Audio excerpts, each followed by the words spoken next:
Phew.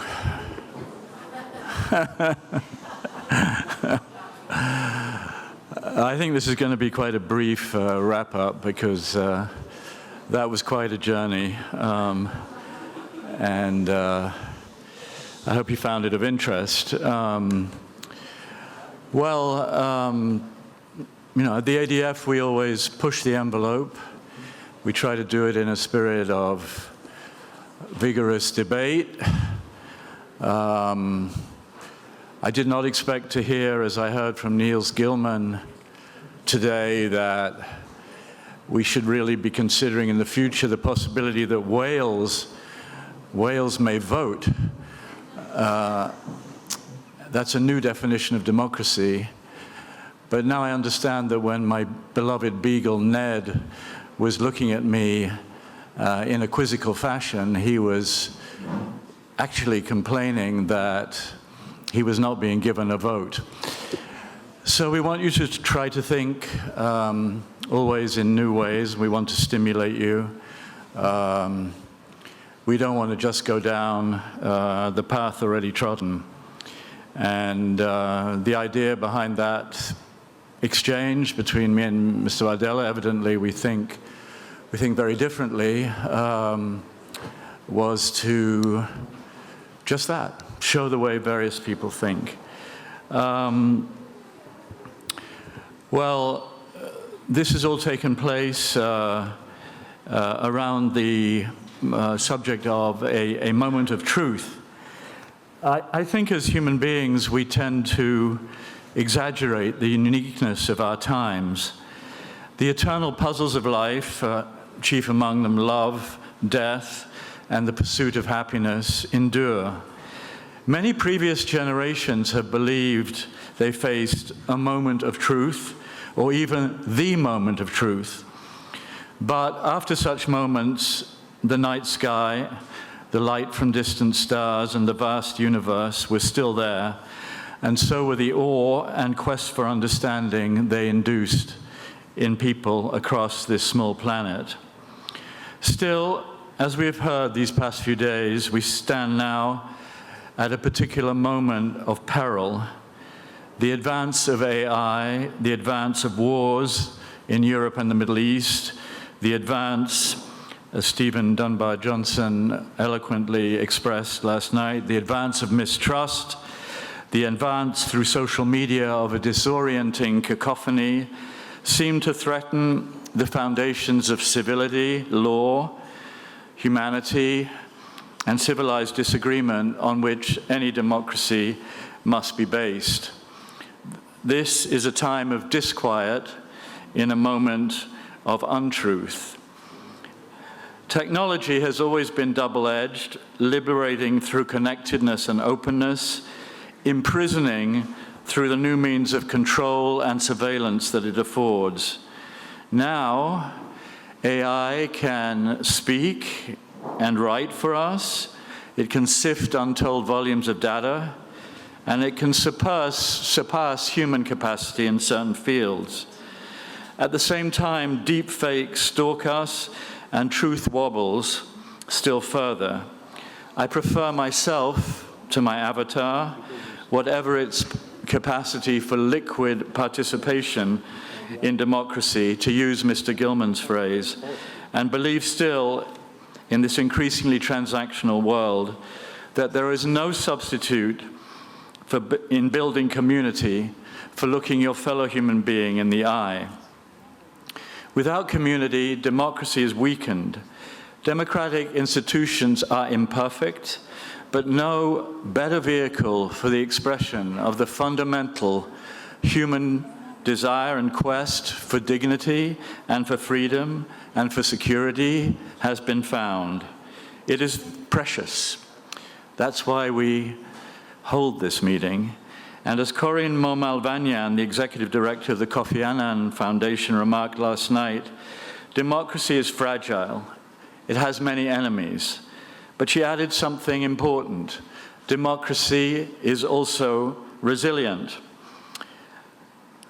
Yes, it is. I thought it was a very important reminder last night that we stand at a half century at 50 years from the emergence of Greece from under the rule of the colonels, the emergence of Spain from under the rule of Franco, the emergence of Portugal from under the rule of General Salazar.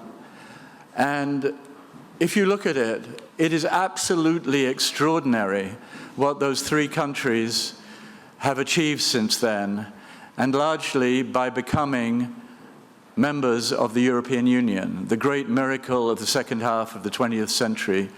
As I once wrote, the most moving entity, a flat, uninteresting word, the most moving entity on the face of the earth, which banished war, finally, between France and Germany. Through the EU, which is a peace magnet, and that's why Ukraine must join the EU as soon as possible, as well as NATO, in my view. Through the EU, Greece, Spain, and Portugal have become prosperous countries. They were poor. They were poor countries when they emerged from their dictatorships. And I think it's absolutely critical to realize and to bear in mind, because the EU is so much taken for granted. The British, in a quite extraordinary act of hurling themselves over a cliff, withdrew from the European Union in Brexit. At this moment where the fundamental importance of the European Union is perhaps not widely recognized, I think it's absolutely critical to remember this. The EU stands for representative, inclusive, and accountable governance, or at least it must stand for that. And I think the importance of all that was movingly evident in the passionate speech of Omar van Reenen, the founder of Equal Namibia, last night. Personally, I found the presence here of young people like him, and the way his speech moved all of us. I saw several people in tears. The idea that you have to fight for what you believe in. You have to fight for tolerance. You have to fight for inclusion and acceptance of the fact that we're all different. I found that moving, and it's induced in me more optimism than I had 3 days ago. And wandering around the archaeological ruins of Greece, I've sometimes wondered, do all those caryatids in their stoic grace even know the burdens they carry? We might ask the same of democracy, the miracles it undergirds and the violence it keeps at bay. I think I'd just like to say one more thing. You know, the French have a saying, l'air du temps. L'air du temps. L'air du temps. What is going on? What is the movement in people's minds? How is the world changing? And today there is a movement in people's minds. L'air du temps is going through a transformation. It's inspiring and it's destabilizing at the same time. The age of the West, the age of Pax Americana, is over. The global South, or better named the global majority, for that is what it is, the global majority is rising. Its hour has come. Its hour has come. And nothing will reverse this. Without it being clear what this new order, what shape it will give to the world, and whether it will be able to safeguard as much freedom and openness as possible. For now, there is disorder, and this a la carte world is pregnant with danger. We've seen that with the war in Ukraine, which was scarcely mentioned during this get-together when it was very much central a year ago. You know, we've sort of grown used to this war 3 hours from France, as Jordan Bardella said. And there seems to be no way out of it. But, of course, it involved the Russian invasion, unprovoked invasion of its neighbor. And hundreds of thousands of people are dead and continue to die. will this new emergent order be able to bring an end to this war? And bringing an end to it, in my view at least, will involve painful compromise. And that word compromise is largely forgotten. You know, in life, if you get 70% of what you want, you feel you're doing pretty well. But in politics today, it's 100% or nothing. I covered the war in Bosnia, and the compromise that ended it was ugly. The aggressor got 49%, but not another shot was fired in anger. So was an ugly compromise worth it to save another 100,000 lives? You will decide the answer to that. I think like 9/11, the heinous October 7 Hamas attack on Israel has also changed the world and illustrated powerfully changes that were already underway. As I said, war reverberates from it. Tens of thousands of Palestinians in Gaza are dead. Anti-Semitism is on the rise. If Jews around the world thought overall they were safe, I think they feel that less. Anger on both sides has risen to a pitch that was not there before. I've followed this conflict for decades and argued unwaveringly for a two-state outcome, but the conflict is now in a new register. It's in a new register, and it's a very, very dangerous register.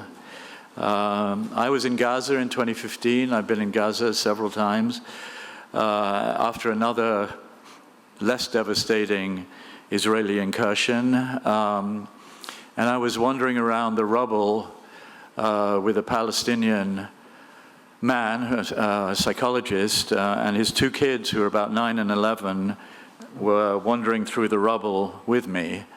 And he turned to me and he said, "I don't need to tell you, Mr. Cohen, what my kids will be doing 10 years from now."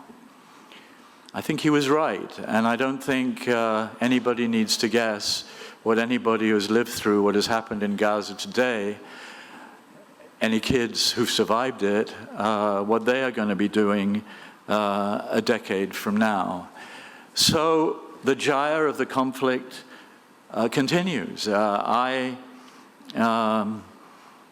went into, with my press card, I got into the Columbus campus during Columbia University in New York campus during the protests there, and the encampment of protesters that had occupied a part of the campus.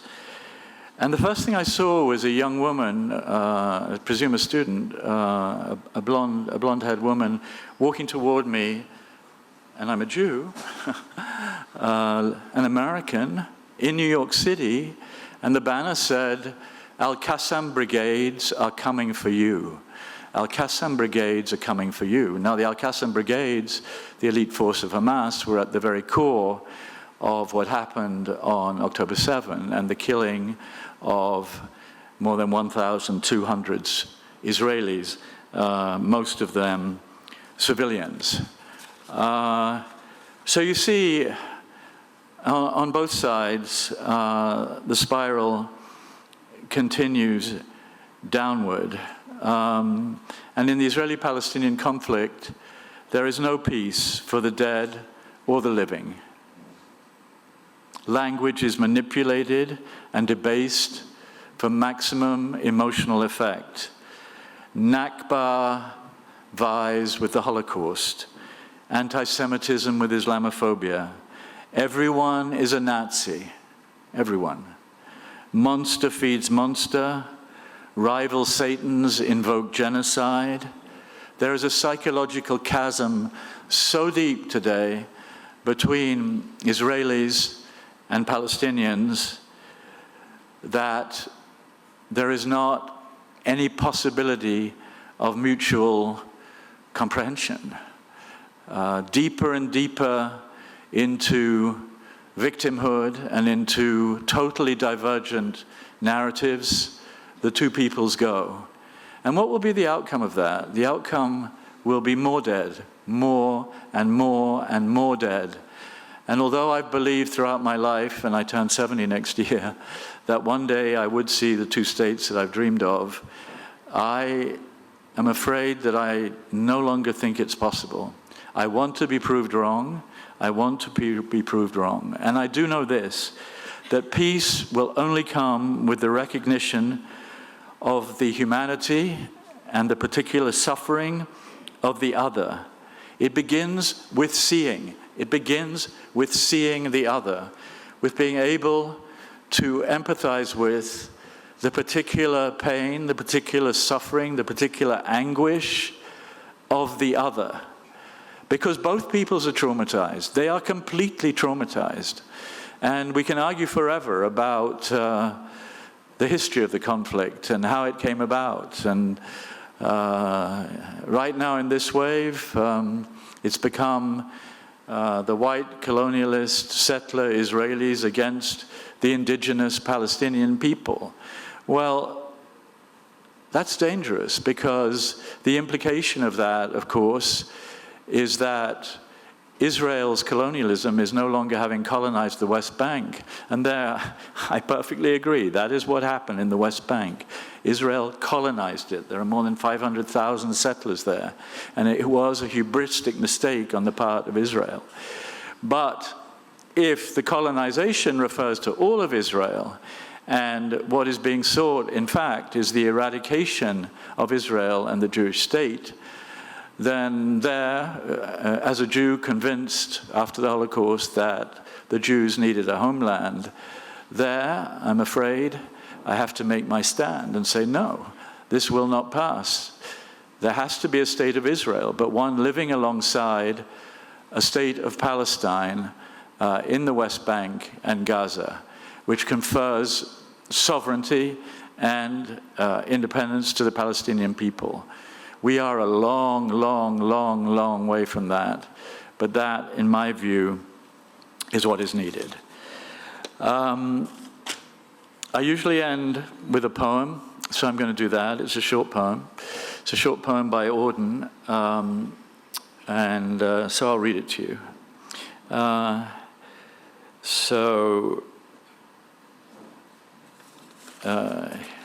Here it is. It's called The More Loving One. Looking up at the stars, I know quite well that for all they care, I can go to hell. But on earth, indifference is the least we have to dread from man or beast. How should we like it were stars to burn with a passion for us we could not return? If equal affection cannot be, let the more loving one be me. Admirer, as I think I am, of stars that do not give a damn, I cannot, now I see them, say, I missed one terribly all day. Were all stars to disappear or die, I should learn to look at an empty sky and feel its total dark sublime, though this might take a little time. So, let the loving one be me, most loving one be me. Let the most loving one be all of us. Thank you.